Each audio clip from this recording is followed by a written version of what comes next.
Barriers to effective listening. Learning objectives. Number 1, discuss some of the environmental and physical barriers to effective listening.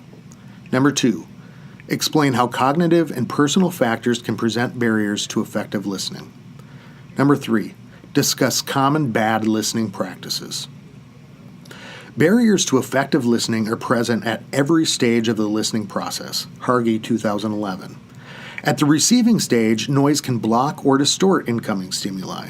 At the interpreting stage, complex or abstract information may be difficult to relate to previous experiences, making it difficult to reach understanding.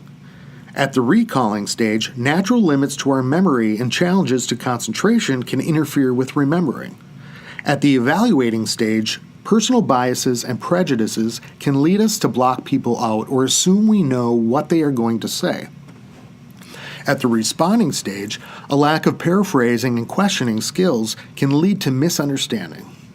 In the following section, we will explore how environmental and physical factors, cognitive and personal factors, and bad listening practices present barriers to effective listening.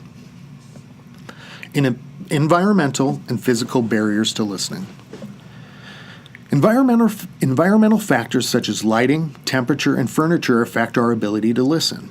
A room that is too dark can make us sleepy, just as a room that is too warm or cool can raise awareness of our physical discomfort to a point that is distracting. Some seating arrangements facilitate listening, while others separate people. In general, listening is easier when listeners can make direct eye contact with and are in close physical proximity to a speaker. You may recall from Chapter 4, Nonverbal Communication, that when group members are allowed to choose a leader, they often choose the person who is sitting at the center or head of the table. Anderson, 1999. Even though the person may not have demonstrated any leadership abilities, people subconsciously gravitate toward speakers that are nonverbally accessible. The ability to effectively see and hear a person increases people's confidence in their abilities to receive and process information. Eye contact and physical proximity can still be affected by noise. As we learned in Chapter 1, Introduction to Communication Studies, environmental noises such as whirring, air conditioner, barking dogs, or a ringing fire alarm can obviously interfere with listening despite direct lines of sight and well-placed furniture.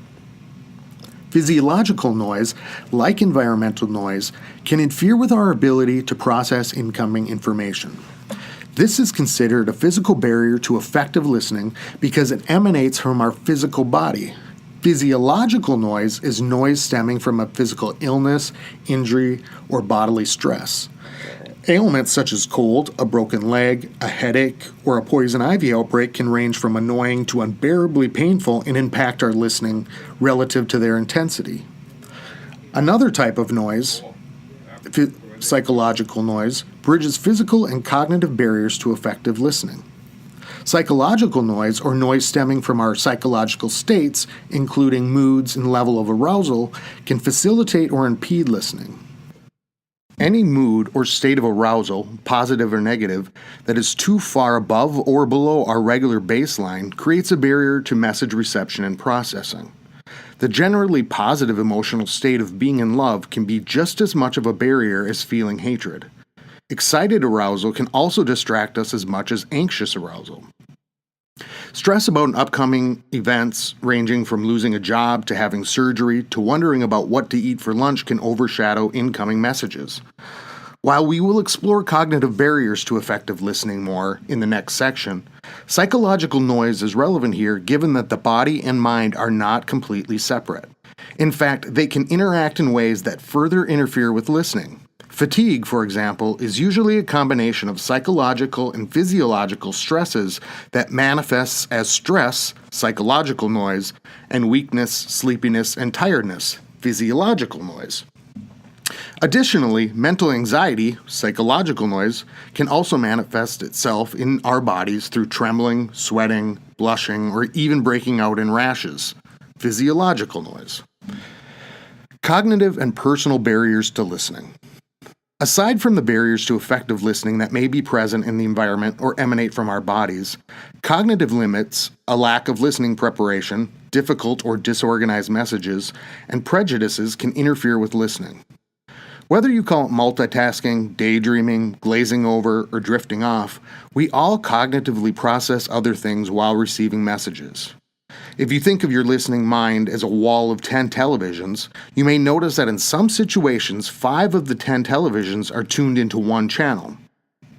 If that one channel is a lecture being given by your professor, then you are exerting about half of your cognitive processing abilities on one message. In another situation, all 10 televisions may be on different channels. The fact that we have the capability to process more than one thing at a time offers some advantages and disadvantages. But unless we can better understand how our cognitive capacities and personal preferences affect our listening, we are likely to experience more barriers than benefits. Difference between speech and thought rate. Our ability to process more information than what comes from one speaker or source creates a barrier to effective listening.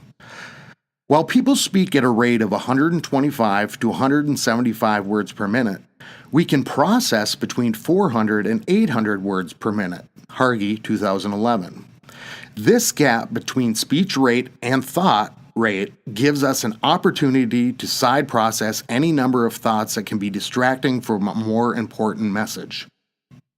Because of this gap, it is impossible to give one message our undivided attention, but we can occupy other channels in our minds with thoughts related to the central message. For example, using some of your extra cognitive processing abilities to repeat, rephrase, or reorganize messages coming from one source allows you to use that extra capacity in a way that reinforces the primary message.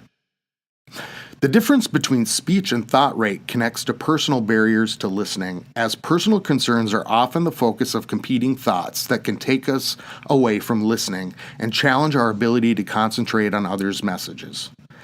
2 common barriers to concentration are self-centeredness and lack of motivation. Brownell, 1993.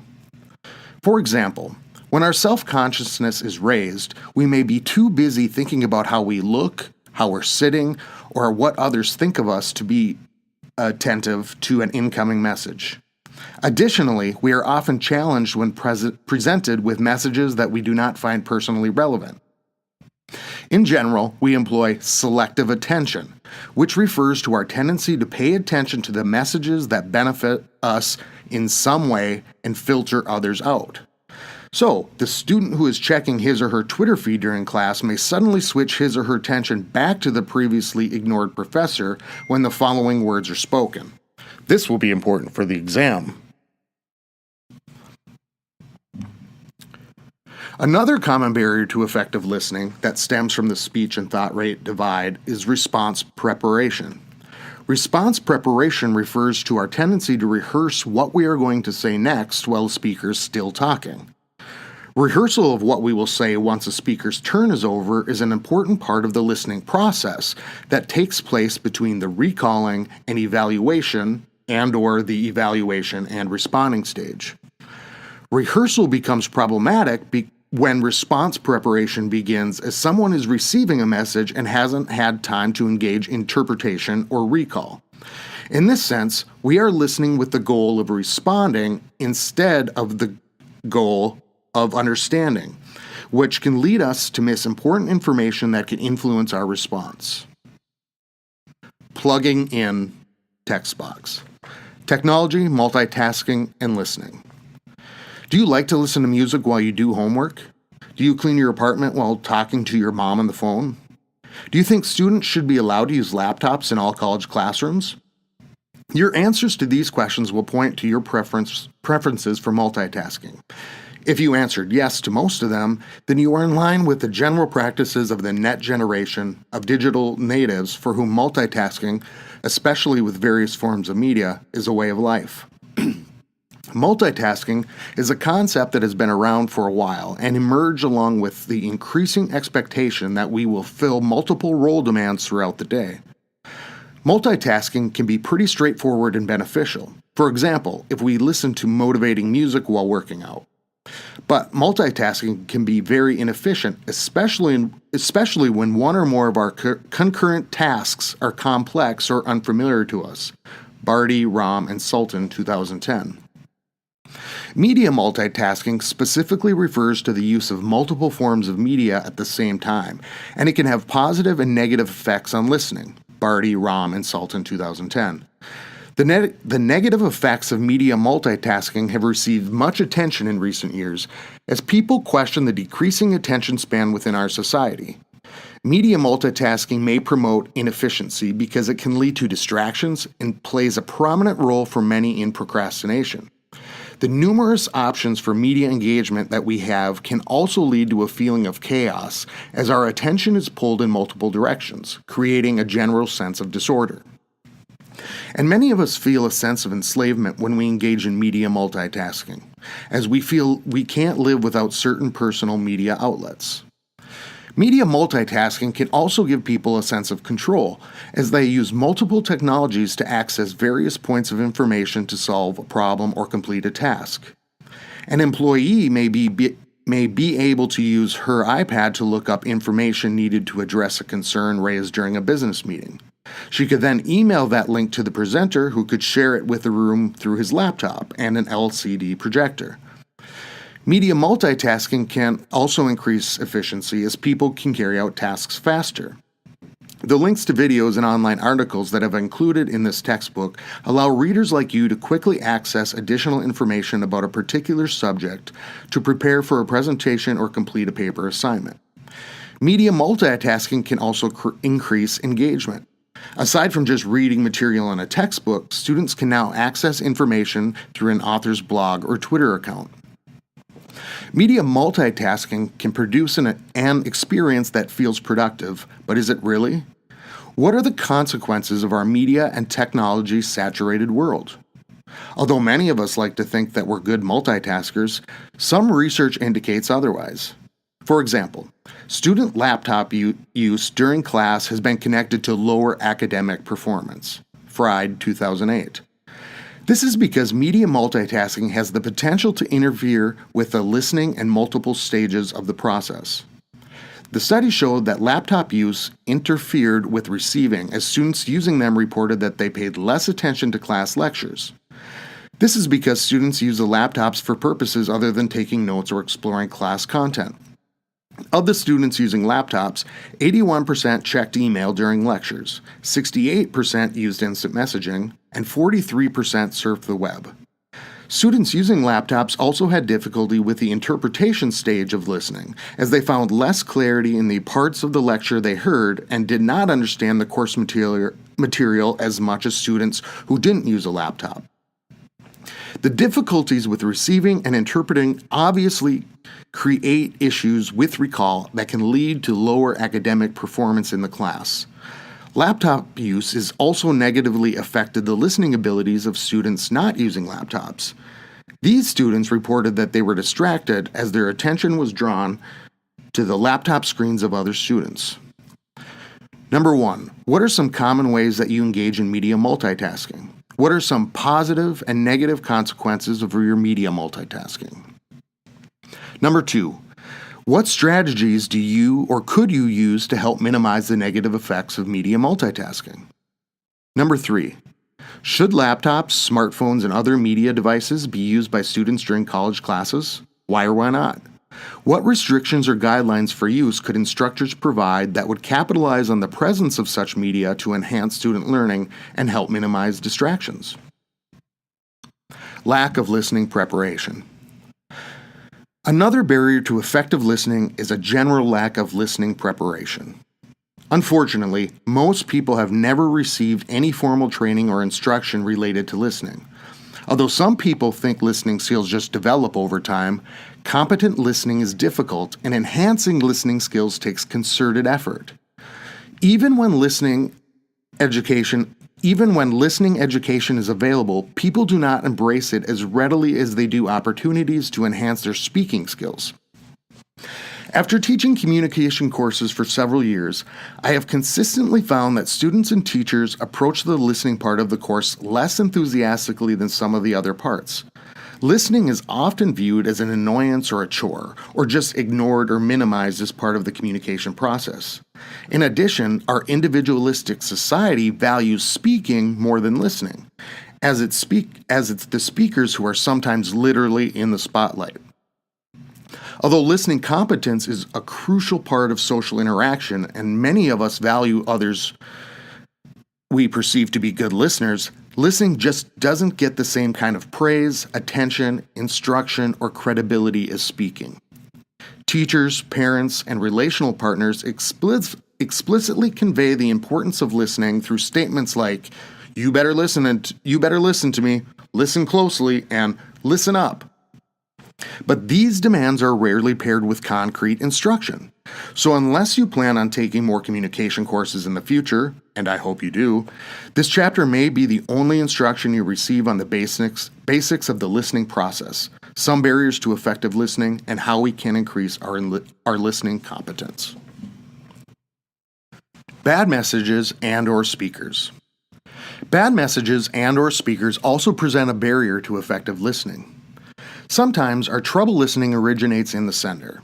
In terms of message construction, poorly structured messages or messages that are too vague, too jargon-filled, or too simple can present listening difficulties.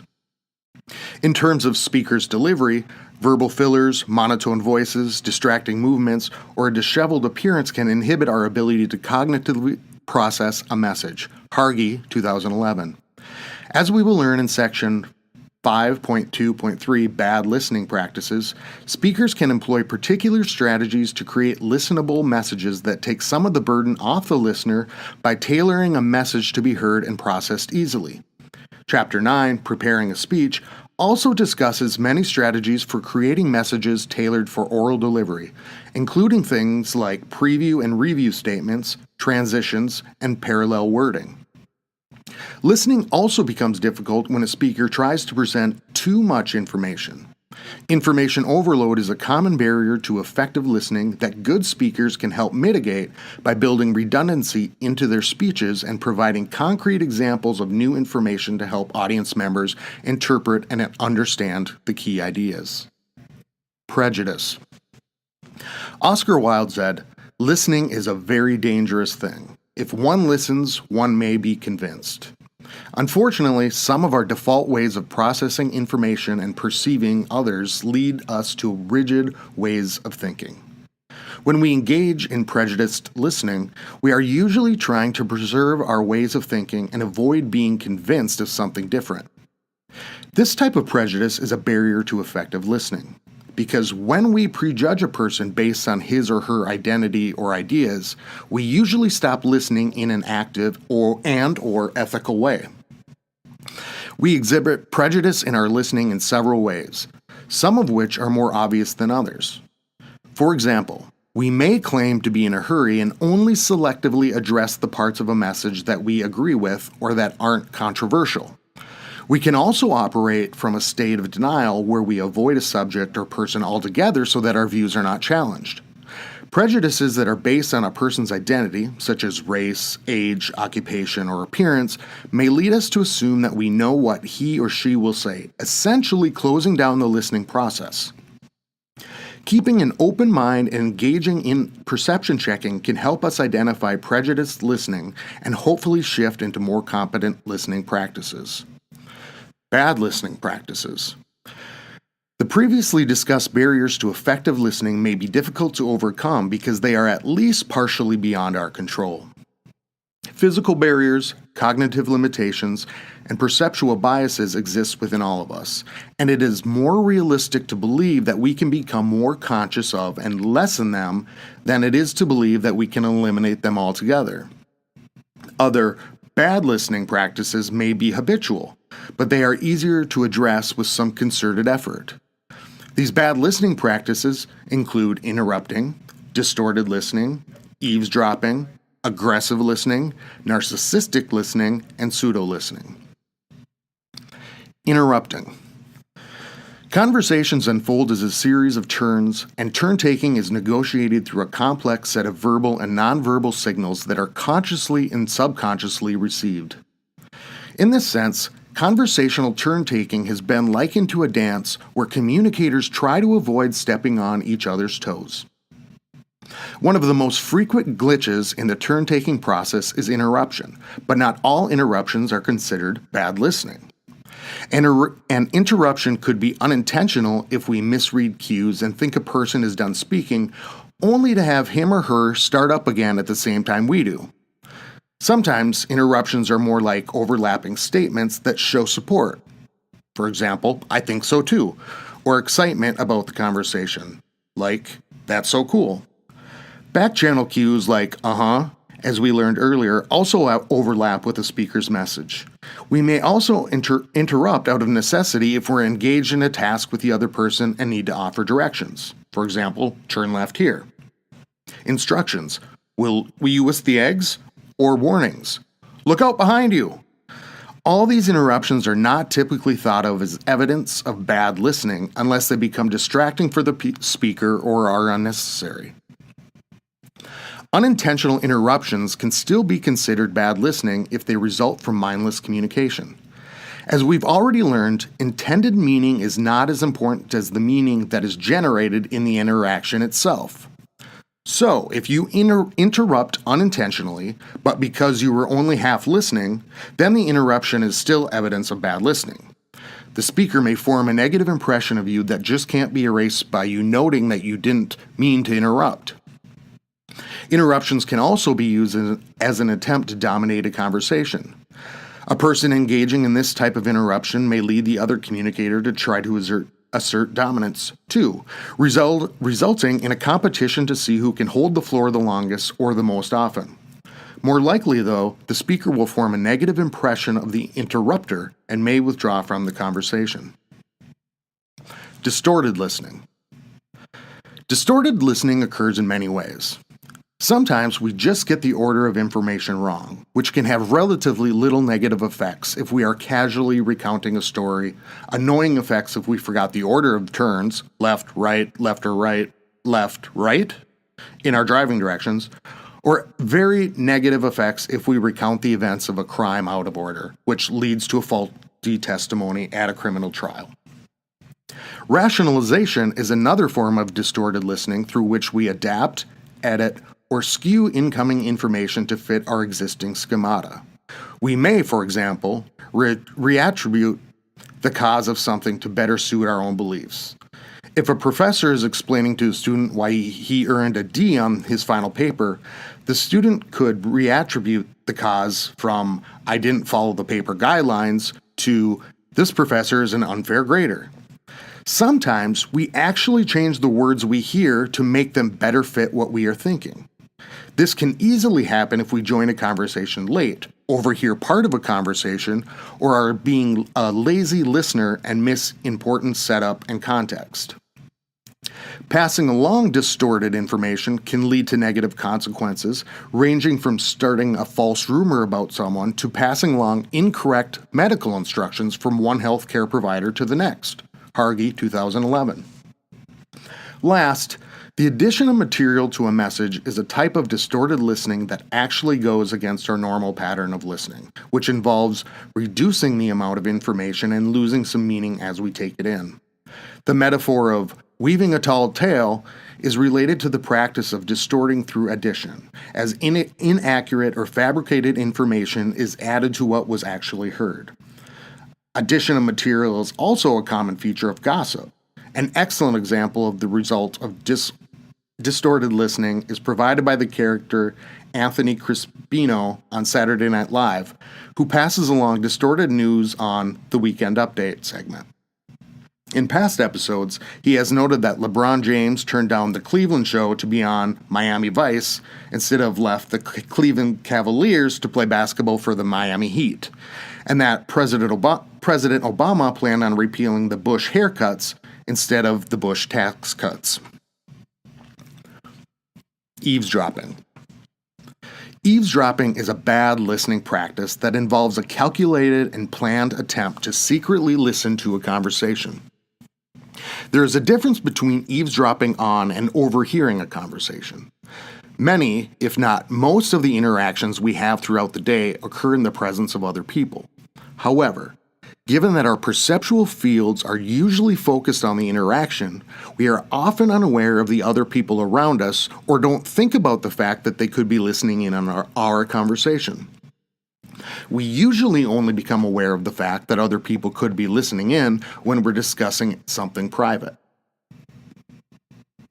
People eavesdrop for a variety of reasons. People might think another person is talking about them behind their back, or that someone is engaged in illegal or unethical behavior. Sometimes people eavesdrop to feed the gossip mill or out of curiosity. McCorknack, 2007. In any case, this type of listening is considered bad because it is a violation of people's privacy.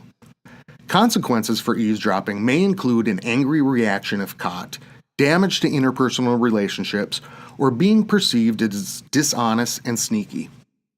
Additionally, eavesdropping may lead people to find out information that is personally upsetting or hurtful, especially if the point of eavesdropping is to find out what people are saying behind their back. Aggressive listening. Aggressive listening is a bad listening practice in which people pay attention in order to attack something that a speaker says. McCorknack, 2007. Aggressive listeners like to ambush speakers in order to critique their ideas, personality, or other characteristics. Such behavior often results from built-up frustration within an interpersonal relationship. Unfortunately, the more two people know each other, the better they will be at aggressive listening. Take the following exchange between long-term partners. Deb: I've been thinking about making a salsa garden next to the side porch. I think it would be really good to be able to go pick our own tomatoes and peppers and cilantro to make homemade salad. Summer: Really? When are you thinking about doing it? Next weekend. Would you like to help? I won't even hold my breath. Every time you come up with some idea of the week, you get so excited about it. But do you ever follow through with it? No. We'll be eating salsa from the store next year, just like we are now. Although Summer's initial response to Deb's idea is seemingly appropriate and positive, she asked the question because she has already planned her upcoming aggressive response. Summer's aggression toward Deb isn't about a salsa garden. It's about building frustration with what Summer perceives as Deb's lack of follow-through on her ideas. Aside from engaging in aggressive listening because of built-up frustration, such listeners may also attack others' ideas or mock their feelings because of their own low self-esteem and insecurities. Narcissistic listening. Narcissistic listening is a form of self-centered and self-absorbed listening in which listeners try to make the interaction about them. McCorknack, 2007.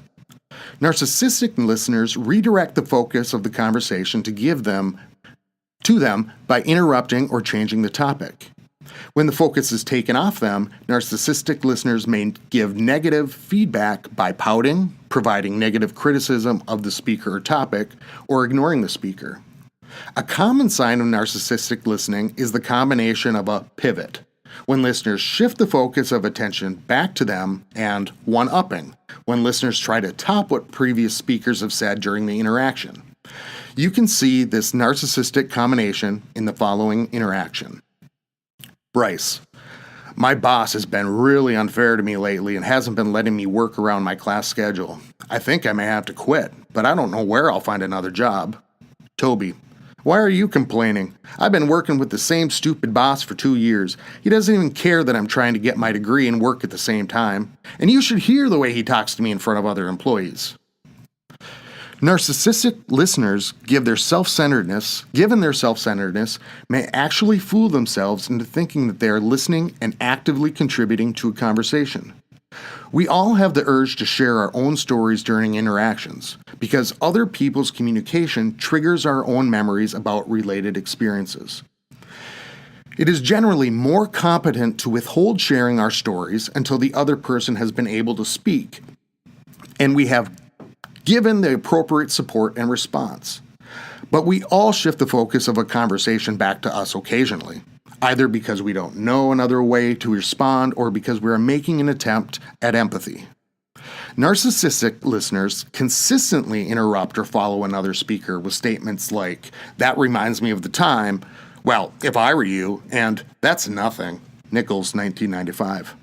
As we'll learn later, matching stories isn't considered empathetic listening, but occasionally doing it doesn't make you a narcissistic listener. Pseudo listening. Do you have a friend or family member who repeats stories? If so, then you've probably engaged in pseudo listening as a politeness strategy. Pseudo listening is behaving as if you're paying attention to a speaker when you're actually not. McCorknack, 2007. Outwardly visible signs of attentiveness are an important part of the listening process, but when they are just an act, pseudo-listener is engaged in bad listening behaviors. She or he is not actually going through the stages of the listening process and will likely not be able to recall the speaker's messages or offer a competent and relevant response. Although it is a bad listening practice, we all understandably engage in pseudo-listening from time to time. If a friend needs someone to talk, but you're really tired or experiencing some other barrier to effective listening, it may be worth engaging in pseudo-listening as a relational maintenance strategy, especially if the friend just needs a sounding board and isn't expecting advice or guidance. We may also pseudo-listen to a romantic partner or grandfather story for the 50th time to prevent hurting their feelings. We should avoid pseudo-listening when possible and should definitely avoid making it a listening habit. Although we may get away with it in some situations, each time we risk being found out, which could have negative relational consequences. Key takeaways. Environmental and physical barriers to effective listening include furniture placement, environmental noise such as sounds of traffic or people talking, physiological noise such as a sinus headache or hunger, and psychological noise such as stress or anger. Cognitive barriers to effective listening include the difference between speech and thought rate that allows us extra room to think about other things while someone is talking, and limitations in our ability to or willingness to concentrate or pay attention. Personal barriers to effective listening include a lack of listening preparation, poorly structured and/or poorly delivered messages, and prejudice. There are several bad listening practices that we should avoid, as they do not facilitate effective listening. Interruptions are unintentional or serve an important or even useful purpose are not considered bad listening. When interrupting becomes a habit or is used in an attempt to dominate a conversation, then it is a barrier of effective listening. Distorted listening occurs when we incorrectly recall information, skew information to fit our expectations or existing schemata, or add material to embellish or change information. Eavesdropping is a planned attempt to secretly listen to a conversation, which is a violation of the speaker's privacy. Aggressive listening is a bad listening practice in which people pay attention to a speaker in order to attack something they say. Narcissistic listening is a self-centered and self-absorbed listening in which listeners try to make the interaction about them by interrupting, changing the subject, or drawing attention away from others. Pseudo-listening is fake listening, in that people behave like they are paying attention and listening when they actually are not. End of section.